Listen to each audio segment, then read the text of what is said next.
रिश्ते बस मेरे नहीं जो हमेशा मैं विश्वास करूं, रिश्ते बस मेरे नहीं जो हमेशा मैं अपमान सहूं, हर वक्त पहल मैं करूं जो हमेशा मैं ही माफ़ करूं। ठीक है, आजकल के रिश्ते जो है निभाने में थोड़ा मुश्किल तो हो रही है लोगों को, लेकिन वो दोनों ही तरफ से अंडरस्टैंडिंग होनी चाहिए। फ्रेंडशिप आपके लिए क्या है? बिना सोचे समझे एक दूसरे के लिए समर्पित रहना फ्रेंडशिप है। एक चीज़ बताई थी कबूतर वाली जो आप हम लोग जब डिस्कस कर रहे थे, तो उसका क्या है मतलब कबूतर और चिड़िया का? वो मैंने उस पोएम में लिखा है कि भाई अस्थमेटिक सब बनते जा रहे हैं। तो मेरा एक क्वेश्चन है कि कोई ऐसी गलती जो आप पास्ट में जाके सही करना चाहते हो? शादी अंडर करनी चाहती हूँ। आपके हस्बैंड कैसे सपोर्ट करते हैं जब आप उनको पोएम सुनाते होंगे तो? वो कई बार कहते भी हैं कि मेरे ऊपर बहुत सारी लिख दी है।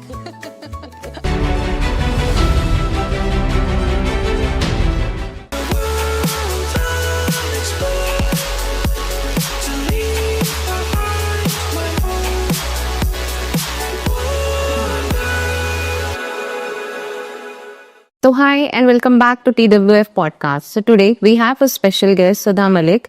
She is working in Delhi Police and today she is gonna be talk about the poet journey of her. So आज हम उनसे जानेंगे उनकी पोएट के बारे में, उन्होंने किस तरीके की पोएट्री अभी तक लिखी है और उनका इंटरेस्ट किस लेवल का है।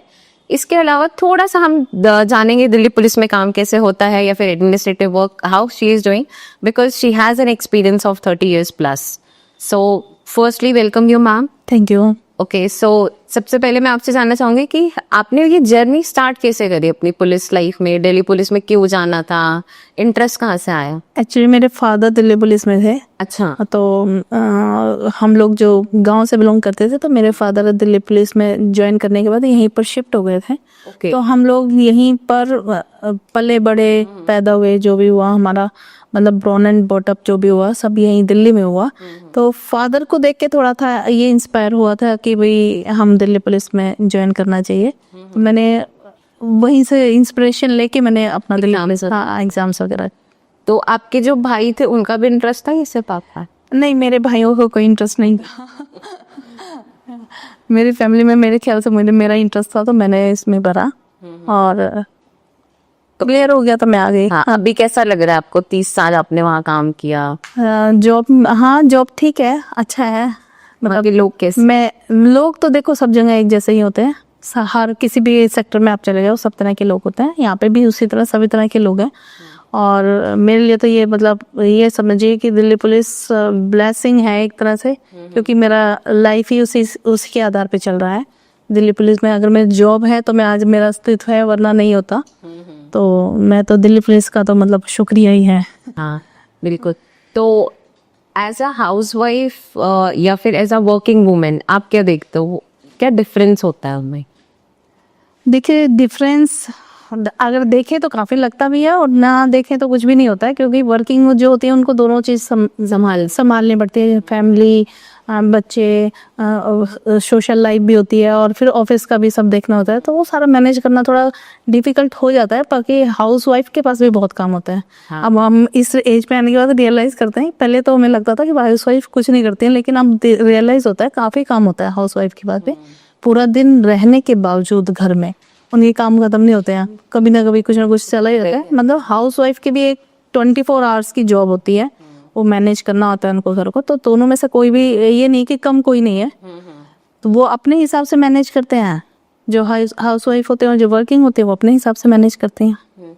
तो आपका इंटरेस्ट कैसे आया इस पोइट लाइन में? मतलब पोइट्री आपको लिखनी है या फिर कुछ डेली आप कुछ लिखते थे, कैसे वो इंटरेस्ट जगा? एक्चुअली मैं जब यंग एज में थी, कॉलेज में थी, तो तब ट्रेंड था कि सब डायरियाँ लिखते थे। तो मैं भी अपना डायरी थोड़ा लिखती थी नाइट में, तो अपना डेट वाइज अपना जो अपना दिन का दिनचर्या रही वो लिखना। तो वो उससे थोड़ा थोड़ा फिर उसमें पोएट्री में आ गया था। तो उस समय आप उस जमाने की लिखा करते थे, तो जो भी अपना यंग एज के हिसाब से लिखते थे। तो फिर उसके बाद शादी हो गई, शादी होने के बाद वो सब हम बिजी हो गई लाइफ मेरी, जॉब, बच्चे और फैमिली, उसमें सब डिस्टर्ब हो गया। तो फिर वो सब छूट गया मेरा। तो अब भी मेरा ये हुआ कि शादी हो गई बेटी की, मेरे 2 बच्चे हैं। तो बेटी की शादी होने के बाद मुझे लगा कि अब मैं थोड़ी सी फ्री हुई, तो मैंने अब फिर से दोबारा से लिखना इसको शुरू किया। तो हाँ, तो अभी आपने जो जो टॉपिक्स पे आप लिख रहे हो तो वो कैसे टॉपिक्स हैं जो आपने अपनी लाइफ में जिया उस पे हैं, या फिर आप जो अभी देख रहे हो आसपास वो चीज? मेरा मिक्स एंड मैच है। अच्छा। मतलब कुछ लाइफ से भी लिया हुआ है, कुछ फैमिली से भी लिया हुआ है, जो मुझे मतलब जैसा मुझे फील होता है। और सोशल लाइफ का ज़्यादा है मेरा, जैसे प्रकृति के ऊपर है, कुछ किसानों के ऊपर है, या जैसे आजकल ये जो सोनम और मुस्कान का मुद्दा चल रहा है उसके ऊपर है, या मतलब बहुत सारे मेरे जो ना वैरायटी है। मतलब जो मुझे फील होता है, जो मुझे क्लिक कर जाता है जो टॉपिक, और जो मेरे दिमाग में जिसके लिए आ जाता है कि मुझे लिखना है, फील आ जाता है, तो मैं अपने आप उस पर लिख देती हूँ। मतलब ऐसा सोच के मैं पर्टिकुलर नहीं लिखती हूँ। मैंने महिलाओं पे भी बहुत लिखा है। मतलब बहुत सारी पोइट्री मेरी है, कि जो बुक है उसके अंदर आप देखेंगे महिलाओं के ऊपर भी बहुत है। तो ऐसे टॉपिक मेरा मिक्स एंड मैच जो भी समझ में आ रहा है, जो जब मुझे फील होता है वो मैं उसके हिसाब से। तो जैसे अभी आपने बात करी वो सोनम और मुस्कान के बारे में, तो जैसा आज के टाइम में देखा जाए तो लोग रिश्ते निभाना नहीं चाहते ज्यादा टाइम तक। अगर रिश्ते निभाना भी चाह रहे हैं तो कुछ न कुछ मतलब कंडीशन हो जाती है, तलाक बहुत जल्दी हो जा रहा है, सोशल मीडिया पे ही प्यार होता है, सोशल मीडिया पे ही खत्म हो जाता है। तो उस चीज को आप कैसे देखते हो? क्योंकि आपने भी अपना एक रिश्ता, आपने जॉब करते करते अपने एक रिश्ते को मेंटेन किया, बच्चे बड़े हुए, उनकी शादी करी, है ना, तो वो आपने भी एक मेंटेन किया, और आई थिंक उसी सिनेरियो में सब कोई रह रहा है। ऐसा कोई डिफरेंस नहीं है, बट कैसे आपने अपने रिश्ते को मेंटेन किया और लोगों को आप क्या बता सकते हो जो आजकल की यूथ है? इसमें मतलब मैं इतना ही कह पाऊंगी कि ठीक है, आजकल के रिश्ते जो है निभाने में थोड़ा मुश्किल तो हो रही है लोगों को, लेकिन वो दोनों ही तरफ से अंडरस्टैंडिंग होनी चाहिए। एक जन अगर अंडरस्टैंडिंग करेगा तो नहीं चलेगा। तो मैंने लिखा भी है उसमें, कई जगह मैंने लिखा हुआ है कि मतलब अगर एक ही रिश्ते निभाए तो दूसरे निभा नहीं पाएगा। तो आजकल क्या होता है ना, अगर एक निभा रहा है तो दूसरा उसको बिल्कुल मतलब समझ लेता है कि अब तो ये ग्रांटेड है, अब इससे वो ही सब करे, वही जिम्मेदारी है। तो ऐसी कंडीशन में रिश्ते निभना मुश्किल हो जाता है। हाँ, दोनों को 50 एटलीस्ट 50-50 नहीं, 20-70 30-70 ऐसा कुछ हो जाए, वो भी निभ जाता है। लेकिन आप बिल्कुल छोड़ दीजिए और एक पे जिम्मेदारी डाल दीजिए, और आप अलग हट के बस ठीक है आपको अच्छी अच्छी चीज़ें सब चाहिए और जिम्मेदारी कुछ नहीं चाहिए, तो वो चीज़ नहीं हो पाती है। तो वहाँ रिश्ते खराब होते हैं। अगर दोनों की तरफ से अंडरस्टैंडिंग है तो रिश्ते निभते हैं, नहीं तो नहीं निभते हैं। हाँ, ये चीज तो है। तो आपका पहला दिन कैसा था जब आपने पुलिस में ज्वाइन किया? ऑब्वियस है, नर्वस होते हैं। फर्स्ट डे होता है तो घबराए होते हैं। हम लोग यंग एज में होते हैं, बच्चे ही होते हैं, फर्स्ट जॉब होती है तो हम मैं भी घबराई हुई थी, जैसे घबराते हैं सब। तो एडजस्ट होना टाइम तो लगा ऑफिस में। तो आपकी फेवरेट पोइट्री क्या है, और सबसे पहले आपने क्या टॉपिक चूज किया था लिखने? तो कॉलेज लाइफ में कुछ याद हो तो? कॉलेज लाइफ में तो अब ऐसा मुझे कुछ याद नहीं है। हाँ, कभी लिखा होगा कुछ लाइफ के ऊपर ही, रिश्तों के ऊपर ही कुछ लिखा होगा। और अभी तो मेरा जो फेवरेट है, मैंने एक प्रकृति पे लिखी है, वो मेरी बहुत फेवरेट है। मैं हर जगह उसको सुनाती भी हूँ, और मेरा यूट्यूब चैनल पे भी मेरी वही मोस्टली डली हुई है। वो मेरी फेवरेट है प्रकृति के ऊपर। और भी मैं सारे टॉपिक लेती हूँ, मतलब जो मुझे जिसमें शिक्षा, मैं कुछ किसी को मतलब पॉइंट आउट कर सकूँ कि भाई हाँ ये इसमें सुधार होना चाहिए, और कर लें। तो अगर अगर कोई मेरी बात को सुन के तो एक भी बंदा अगर चेंज कर लेता है अपना माइंड, और उसमें किसी चीज में, परिस्थिति में सुधार आ जाता है, समाज में सुधार आ जाता है, तो मैं समझती हूँ कि मेरी पोइट्री सक्सेसफुल हो जाती है। आपने, जैसे आपकी बुक का नाम है एहसास, जैसा लोग देख भी सकते हैं, तो आपने एहसास क्यों चूज किया? मतलब कुछ और क्यों नहीं रखा उस बुक का नाम? एहसास, क्योंकि ये मैंने ना कोई ऐसा हिस्टोरिकल या मैंने कहीं ऑथेंटिक कहीं से उठा के कोई चीज़ें मैंने जोड़ी नहीं है, या मैंने बहुत बड़े बड़े राइटर्स या उनकी कोई चीज़ें ली नहीं है। जो मुझे अंदर से फील आया, जो मेरी फीलिंग्स हैं, मैंने उन फीलिंग्स के आधार पर इसको लिखा हुआ है। हर एक पोइट्री में मेरी फीलिंग्स, मेरा अपना माइंड है। मतलब मेरे को कुछ इधर से उधर से कुछ है नहीं। तो ये इसलिए मेरा एहसास ही है कि मैंने जो एहसास किया वो। हाँ, तो जैसे कि आपने अपनी बुक पे नाम लिखा है एहसास, तो फीलिंग्स है इसका मतलब। जैसे आपने लिखा, जो आपको फील हुआ वो आपने लिखा है। तो जब आपकी ये बुक मतलब फर्स्ट आपने लिखा इतने सारे टॉपिक्स, और बुक पब्लिश हुई, प्रगति मैदान में स्टॉल पे लगी, तो वो आपका मोमेंट कैसा था? ऑब्वियस है कि वो मेरे लिए एकदम मतलब अच्छा लग रहा था, एकदम कि लगा कि हाँ वही कुछ किया है, अचीवमेंट है कुछ। एक्चुअली में मेरा कोई ऐसा इरादा था नहीं, और मैं सोच भी नहीं रही थी कि मैं बुक ऐसे लिख पाऊंगी कभी और मैं कर पाऊंगी। तो मैं अपना इसके लिए तो मेरे अपने कोलीग्स हैं जो उनका मैं बहुत शुक्रिया अदा करूँगी अपने ऑफिस में। तो जैसे फ्रेंड्स थे, फ्रेंड सर्कल बन जाता है ऑफिस में भी, तो कोई अपना प्रोग्राम हुआ तो वहाँ मैंने एक आध पोएम सुनाई थी अपनी।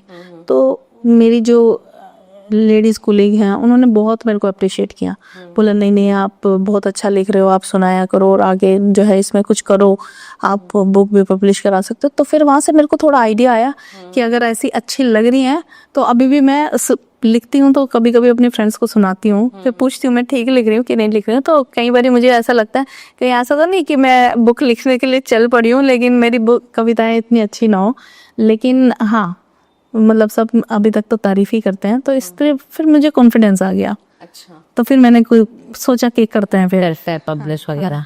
तो आप कोई अपनी फेवरेट आप सुनाना चाहो दर्शकों को? तो देखिए फेवरेट तो मेरी सारी फेवरेट है। तो प्रकृति मैंने आपको बताया ही है, पर मैं उसको रिपीट करूंगी तो बार बार सब जगह रिपीट हो जाएगी। हाँ मैं रिश्तों में, जैसे अभी आपने थोड़ी देर पहले कहा कि रिश्तों के ऊपर वो है, तो मैं उस पर एक आपको सुनाती हूँ जो मैंने लिखी हुई है।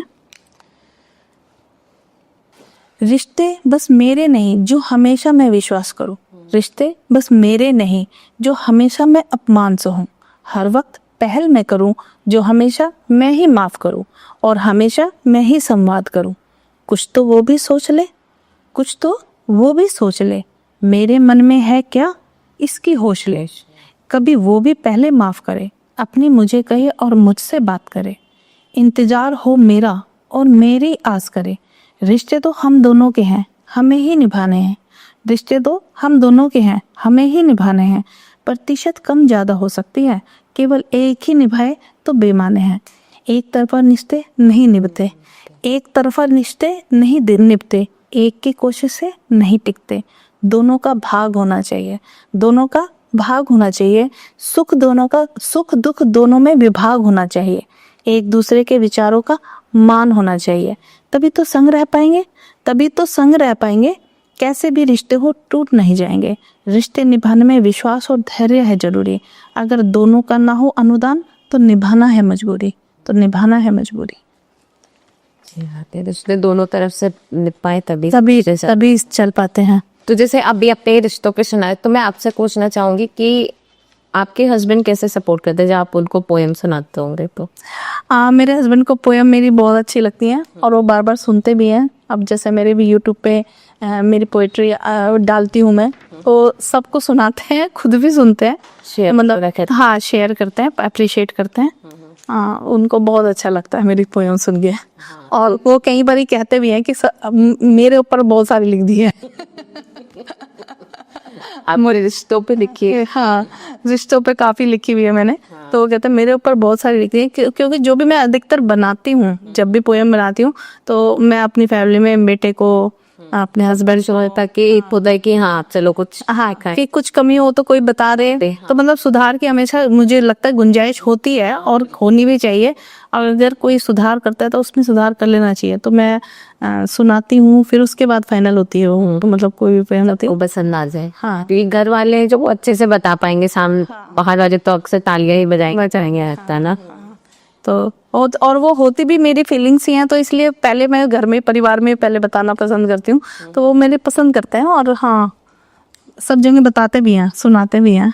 हाँ, तो जैसा आपने बताया कि आपकी फेवरेट एक कविता है प्रकृति, तो आपका सबसे मतलब आपको सबसे ज्यादा घूमना कहाँ पसंद है? प्रकृति में, मुझे पहाड़ों में ले जाइए, जंगलों में ले जाइए, नदी किनारे ले जाइए, मुझे बहुत अच्छा लगता है। मतलब मैं मिल नहीं पाता टाइम, और कोई बैठने भी नहीं देता है, क्योंकि सबको लगी होती है ना गए हैं घूमने गए हैं, चलो चलो चलो चलो, तो वो चीज़ मुझे पसंद नहीं आती है। मुझे लगता है जाओ तो रुको कुछ टाइम अपना वहाँ पे हो जाता, मतलब लगाओ तक। हाँ जैसे मेरे को ऋषिकेश जाना बहुत पसंद है। अगर मुझे कोई बार बार कहे तो मैं बार बार जाने को तैयार हूँ, रुकने को तैयार हूँ वहाँ पे, क्योंकि मुझे लगता है कि घाट पे थोड़ी देर बैठना चाहिए, वहाँ थोड़ा सा फीलिंग्स लें, कहीं वहाँ जो हरियाली है उसमें घूमे, जंगलों में पहाड़ों पे घूमे। तो वो प्रकृति इतना कुछ सिखा जाती है कि आप मतलब इतना आप कभी भी अकेला फील कर ही नहीं सकते। लोग कहते हैं ना डिप्रेशन में आ गए, डिप्रेशन में, आप कभी डिप्रेशन में नहीं आ सकते अगर आप प्रकृति को समझने लग जाओ तो मैं प्रकृति का मेरे को है, और मैंने प्रकृति पे लिखी भी है, कई कविताएं लिखी हुई हैं। तो मेरे को प्रकृति से है। जैसे आपने वो एक चीज बताई थी कबूतर वाली, जो आप हम लोग जब डिस्कस कर रहे थे, तो उसका क्या है मतलब कबूतर और चिड़िया का? चिड़िया और कबूतर का ये था, पहले जो हमारे हम जब छोटे हुआ करते थे, भूरी एक चिड़िया होती थी, अच्छा हाँ, ब्राउन। ब्राउन कलर की एक चिड़िया आती थी ना। हाँ, तो वो फुदकती हुई बहुत सुंदर लगती थी आते हुए, और दाना भी खाती थी, हम उसको दाना भी डालते थे, और हमारे आंगन में ऐसे घूमती रहती है। आजकल वो दिखाई नहीं देती है, खत्म हो गई। अब उसकी जगह ले लिया कबूतर ने। तो अब लोग जो अपना ग्रह चाल ठीक करने के लिए वो डालते हैं, दाना डालते हैं अलग अलग जगह। आप देखो चबूतरे वगैरह बने हुए हैं। हाँ, तो उससे नुकसान हमें हो रहा है। तो मैं उस नुकसान को साइंटिफिक तरीके से, क्या नुकसान हमें हो रहा है, वो मैंने उस पोएम में लिखा है कि भाई अस्थमेटिक सब बनते जा रहे हैं। कबूतरों के बीट आप देखो, हर घर के एसी के ऊपर कबूतर मिलेंगे, हाँ, कूलर पे, एसी पे, उनकी बीट इकट्ठी हो जाती है, उससे अस्थमा होता है, वो अस्थमेटिक होती है। वो बहुत मतलब हमारे लिए सांस के लिए वो अच्छी नहीं है, वो चीज़ उसकी गंध हमारे घर में जाना। तो इसलिए, और अब देखो तो कबूतर ही कबूतर हैं, और चौराहे पे जो चबूतरे बनी है उससे इतने कबूतर उड़ते हैं, कई बार तो ट्रैफिक में बीच में उड़ के आ जाते हैं, तो एक्सीडेंट भी होने का डर रहता है। तो वही चीज़ों को मैंने उसमें रिलेट किया उसमें। तो जैसे हम बात करते हैं, आपके वजह तो आपके कलीग्स हैं जो बहुत ही अच्छे हैं, जो आपको बहुत प्रोत्साहित करते हैं, कि फ्रेंडशिप आपके लिए क्या है? फ्रेंडशिप मतलब बिना सोचे समझे एक दूसरे के लिए समर्पित रहना फ्रेंडशिप है। मेरे मतलब बहुत तो मैं नहीं कहूँगी मेरे बहुत ज़्यादा फ्रेंड्स हैं, लेकिन जितनी भी 2 4 6 हैं वो मुझे दिल से प्यार करती हैं, मैं उनको दिल से प्यार करती हूँ। वो मेरे लिए कभी भी कहीं आने के लिए तैयार है, मैं उनके लिए कहीं के भी जाने के लिए तैयार हूँ। मतलब ये फ्रेंडशिप है हमारी, एक दूसरे के लिए हम मतलब लोग कहते हैं ना गर्ल्स फ्रेंडशिप चल नहीं पाती। नहीं चल पाती है। मैं थोड़ा सा इस मामले में अलग है। लोग तो ये भी कहते हैं लेडीज़ के दुश्मन होती हैं और लेडीज़ की, तो मुझे ऐसा नहीं है। मुझे लेडीज़ के साथ जेलसी नहीं होती, मुझे लेडीज़ को मोटिवेट करना अच्छा लगता है। तो मुझे नहीं ऐसा, मुझे कभी फील नहीं आता कि कोई दूसरी लेडी वो आगे क्यों निकल गई या नहीं। हाँ, मेरे साथ हुआ है कि लोग वो सोच लेते हैं कि भाई और ये आगे कैसे है कुछ, तो मैं उसको नज़रअंदाज कर देती हूँ। मैं ये सोचती हूँ कि हाँ वो अपने आप को ऊपर नहीं ला पा रहे, तो इसलिए मुझे डाउन करने की कोशिश कर रहे हैं, तो वहाँ अपने आप को मैं शांत कर लेती हूँ। लेकिन मेरे को किसी से जेलसी नहीं होती है। तो आप कैसे अपने आप को इतना पॉजिटिव रखते हो? मैं रखती हूँ, बस हूँ मैं पॉजिटिव रखने के लिए मुझे कुछ ज़्यादा एफर्ट्स करने नहीं पड़ते। कई बार आता है, ऐसी बात नहीं कि गुस्सा नहीं आता, कि कुछ ज़्यादा हद से ज़्यादा कुछ बात होती है, आता भी है, मैं फ़ौरन मैं रिएक्ट भी कर देती हूँ। पर लेकिन रिएक्ट किया वही खत्म, उसके बाद दिल दिमाग में नहीं रखती हूँ। तो मेरा एक क्वेश्चन है कि कोई ऐसी गलती जो आप पास्ट में जाके सही करना चाहते हो, कोई ऐसा काम? हमने शादी अंडो करना चाहती हूँ। मैं दोबारा से उसी कांची शादी में? नहीं, मतलब वापस नहीं शादी ही नहीं करना चाहती, मैं वापस जाना चाहती हूँ। मुझे ये लगता है कि मैं उस समय अपना कैरियर जो बना सकती थी वो नहीं बना पाई हूँ, तो मैं दोबारा से बनाऊँ। अच्छा, हाँ, ओके। तो चलिए रैपिड फायर खेलते हैं कुछ, ठीक है? तो आपका फेवरेट एक्टर? मनोज कुमार। अच्छा, actress? Actress Madhuri Dixit. Okay. तो माधुरी दीक्षित का कोई फेवरेट सॉन्ग आपका? बहुत है उसके तो, एक जो आपको अभी ऐसे तो मेरे को ध्यान नहीं आएगा इस समय। ठीक है, कोई नहीं। वो 1 2 3 वाला है। हाँ। और फेवरेट प्लेस? ऋषिकेश, बनारस, ये सब। जैसे अभी आपने बोला कि कोई चीज पास्ट में आप गलत कर रहे थे, लेकिन अगर आपको कोई सुपर पावर दे तो आप क्या चीज सही करना चाहोगे? सुपर पावर दे तो वैसे तो मेरे को कुछ नहीं समझ आया क्या करना चाहोगे। हाँ, मैं वही है, मैं यंग एज में ही जाना चाहूंगी, और मैं दोबारा से अपने जर्नी स्टार्ट करना चाहूंगी। अच्छा, फेवरेट डिश? मेरा वैसे घिया पसंद है। जो सबको हेट करते हैं। नहीं, मुझे घिया पसंद है। अच्छा, ओके। सो आपका फेवरेट वर्क क्या है, मतलब क्या करना ज्यादा पसंद है? मुझे खाना बनाना या फिर? नहीं, खाना बनाना मुझे ज़्यादा पसंद नहीं है, वो मेरी मजबूरी है। मैं ऐसा बहुत एक्सपर्ट भी नहीं हूँ, पर हाँ जब बनाती हूँ तो बना लेती हूँ, ठीक ही बनता है। ठीक ही। हमने खाया नहीं कि। हाँ, डिशेस भी नई नई भी बना लेती हूँ, लेकिन मुझे खाना बनाने में इतना कोई इंटरेस्ट नहीं है। मेरे को काम जैसे वर्किंग में, राइटिंग में, इन सब ये सब मीन्स आपका कोई फेवरेट पोएट जिसको आप थोड़ा सुनते हो? ऐसे तो सभी को सुनता था। अब मुंशी प्रेमचंद हुए, उन्होंने कहानियाँ लिखी हुई हैं कहीं हैं, लेकिन ऐसे एग्जैक्ट कि मैं ये कहूँ कि ये नहीं, हाँ, ऐसा कोई नहीं। कोई नहीं। ठीक है। अच्छा, 90s का कोई फेवरेट सॉन्ग? अब ऐसे कैसे याद आएगा इस समय, याद दिलाओ है कोई। हाँ बिल्कुल बिल्कुल, 90s के बहुत सारे हैं। पर्पल तो बहुत दिल के पास ही है। हाँ 90s के तो सारे ही मैं वैसे सुनती पुराने गाने हूँ। हाँ पुराने ही सारे गाने सुनती हूँ, लेकिन ऐसे याद नहीं आएंगे अभी इस समय। ठीक है। तो एट द एंड आप यूथ को क्या मैसेज देना चाहोगे? जो हमारी यूथ आपको देख रही है, आपको सुन रही है। तो यूथ के लिए तो मैंने कई कविताएं लिखी हुई हैं, और मैं मैसेज देना भी चाहूँगी कि सोशल मीडिया से थोड़ा सा दूरी बनाएं। आजकल सोशल मीडिया है ज़रूरी, क्योंकि हम भी अब सोशल मीडिया पे ही बैठे हैं, तो ज़रूरी तो है, लेकिन कुछ ख़राब चीज़ें हैं उनको ना लें। जैसे आजकल कुछ भी रील बना रहे हैं, कुछ भी चीज़ बोल रहे हैं। आप मतलब बनना चाहिए कुछ भी हो, ऐसे नहीं, मतलब आप कंटेंट ऐसे लो जो वैल्यूएबल हो, जिनमें कुछ काम की चीज़ हो, वो आप कंटेंट लीजिए। तो आपकी सोशल मीडिया पे खूब आई है, कोई बात नहीं है, लेकिन जो भद्दे डांस वगैरह होते हैं वो ठीक नहीं है। मतलब इतना ही कहूँगी कि मतलब, और बच्चों को थोड़ा सा यही कहूँगी कि आजकल बच्चों का ना पूरा दिनचर्या बिगड़ गई है। रातों को जगते हैं और दिन में सोते हैं, तो वो थोड़ा सा चेंज होना चाहिए। पहले होता था, हमारे माँ बाप होते थे 4 बजे उठा दिया, 5 बजे उठा दिया, 5 नहीं तो 6-7 तक तो उठ ही जाते थे। अब तो पूरा दिन सोते हैं, पूरी रात जागते हैं, तो वो बिल्कुल अपोजिट हो गया है। तो उस पर भी मैंने लिखी हुई है एक, तो कि हाँ जो मेरे यूट्यूब चैनल पे डालेगी तो देखिएगा। तो धीरे धीरे मैं डाल रही हूँ एक एक करके। अरे वो तो स्लो प्रोसेस से होता है, धीरे धीरे आप डालोगे, टाइम आप देख लो कि कैसा टाइम है, वो ठीक है। तो इसके अलावा आपका कोई और मैसेज टॉक विद फील के लिए? टॉक विद फील के लिए भी यही है, वही अच्छे से आप अच्छी वीडियो बनाएं। हाँ मोटिवेट उन लोगों को ना करें जो गाली गलौज करते हैं, वो मैं थोड़ा सा कहना चाहूँगी। मैं पुलिस में हूँ सिर्फ इसलिए नहीं कह रही हूँ, मैं पर्सनली भी फील करती हूँ कि गाली गलौज वाली चीज़ें हम ज़्यादा मोटिवेट ना करें गलत चीज़ों को, क्योंकि हमारा जो भविष्य है, यूथ है, वो इन चीज़ों को अपने में लेते जा रहे हैं और उससे भविष्य खराब होते जा रहा है। गाली गलौज है, थोड़ी चीटिंग है, मतलब अच्छी चीज़ें करें। हाँ, अच्छी चीजें वो आगे तक भी रहती हैं। कुछ चीजें जब गलत आप स्टार्ट करें तो वो कुछ टाइम तक रहता है, उसके बाद तो वो चीज हम मजा क्या लोगों को भी बताए क्या चीज देखनी है क्या चीज नहीं देख, तो वो चीज तो है। तो हमेशा अच्छी चीजों को रखो, पॉजिटिव रहो अपनी चीजों पे, वो चीज। So thank you so much ma'am for being a podcast. So I hope सबको मजा आया हो। मैम की बातें सुन के बहुत ही रियल टॉक्स किए हैं हमने, हाउसवाइफ से लेकर जॉब से लेकर सब चीज़ों के बारे में।